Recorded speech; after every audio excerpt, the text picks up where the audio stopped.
It was a busy Friday evening at Harper's Diner in New York. The kind of place where people rushed in hungry and rushed out even faster. Ethan, a 22-year-old waiter, darted between tables with a tired smile. He had been working double shifts for weeks, trying to pay rent and support his sick mom back home in Ohio. Most customers didn't notice his kindness. But one man did, in the worst way possible. Mr. Coleman, a wealthy businessman known for his loud voice and expensive suits, walked in with an attitude big enough to fill the whole diner. He snapped his fingers the moment he sat down. "Hey! You," he barked. "Bring me water. And make it quick." Ethan nodded politely. "Of course, sir." But no matter what Ethan did, it wasn't enough. The water was too cold. The napkin was too thin. The food was taking too long. People around the diner began to stare as Mr. Coleman raised his voice again and again. At one point, he smirked and said loudly, "Wow, no wonder you're stuck waiting tables. Bet you couldn't get a real job if your life depended on it." Ethan froze.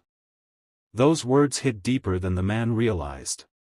But instead of snapping back, Ethan simply said, "I'm doing my best, sir."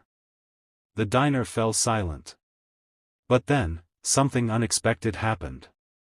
A woman from the corner booth stood up. Samantha, a regular customer and a local teacher, walked straight toward Mr. Coleman. With calm but steady eyes, she said, "Sir, kindness doesn't cost a dime. And this young man has shown nothing but respect to everyone here. Maybe the problem isn't the waiter, maybe it's you." The entire diner murmured in agreement. Mr. Coleman's face turned red. Before he could defend himself, another voice joined in, the restaurant manager, Mr. Hayes. "Ethan is one of the best workers I've ever had," he said firmly. "If you can't treat people with basic decency, I'm afraid I'll have to ask you to leave." For the first time that evening, Mr. Coleman had nothing to say. He grabbed his coat, muttered something under his breath, and stormed out, leaving the entire diner cheering quietly.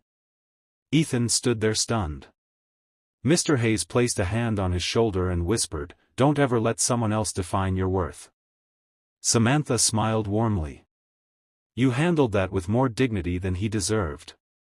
Ethan blinked away tears he had been holding in all night, but for the first time, they were tears of relief, not exhaustion. As he continued his shift, something